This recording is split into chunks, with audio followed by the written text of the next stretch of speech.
कौवा और परी की दोस्ती कहीं दूर ऊंचे पहाड़ों के बीच एक हरी भरी घाटी थी, जहां हर मौसम अपनी खूबसूरती बिखेरता था। वहां एक अकेला कौवा रहता था। उसका नाम काला था, क्योंकि उसके पंख चमकदार काले थे। वह बहुत होशियार और समझदार था, लेकिन उसका कोई दोस्त नहीं था, और यह बात उसे अक्सर उदास कर देती थी। एक दिन जब वह खाने की तलाश में था, तो उसने एक चमकती हुई रोशनी देखी। वह रोशनी एक सुंदर परी थी, जिसके सुनहरे बाल और नीले चमचमाते पंख थे। उसका नाम नोरा था। वह उस पहाड़ पर एक जादुई झरने की रखवाली करती थी, जिसका पानी पीने से कोई भी तरोताजा और प्रसन्न हो जाता था। काला आश्चर्य से परी को देखने लगा। नोरा मुस्कुराकर बोली, तुम कौन हो और यहाँ क्या कर रहे हो? काला झिझकते हुए बोला, मेरा नाम काला है। मैं यहाँ अकेला रहता हूँ और एक दोस्त की तलाश में हूँ। नोरा हंसते हुए बोली, तो अब तुम अकेले नहीं हो, मैं तुम्हारी दोस्त बनना चाहूंगी। इस तरह दोनों की दोस्ती शुरू हुई।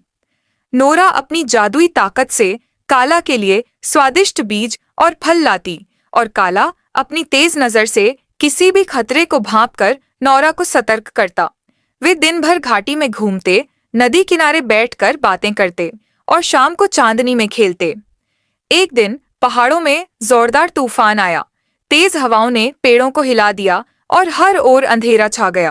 काला चिंतित हो गया। नोरा, हमें कहीं शरण लेनी चाहिए।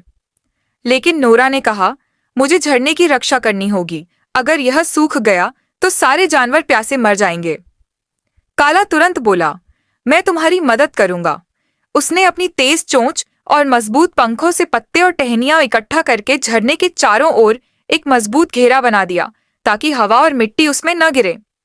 नोरा ने अपनी जादुई रोशनी से पानी को और भी मजबूत कर दिया। आखिरकार तूफान थम गया और झरना सुरक्षित रहा।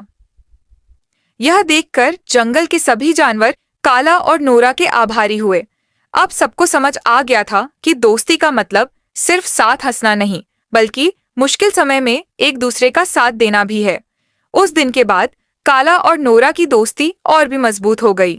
वे हमेशा साथ रहते, एक दूसरे का ध्यान रखते और पहाड़ों की उस सुंदर घाटी में खुशी खुशी जीवन बिताते रहे। यह थी कौवा और परी की एक सुंदर कहानी, जो सिखाती है कि सच्ची दोस्ती मुसीबत के वक्त साथ देने से ही साबित होती है। कौवा और परी की दोस्ती पर एक लाइक तो बनता है।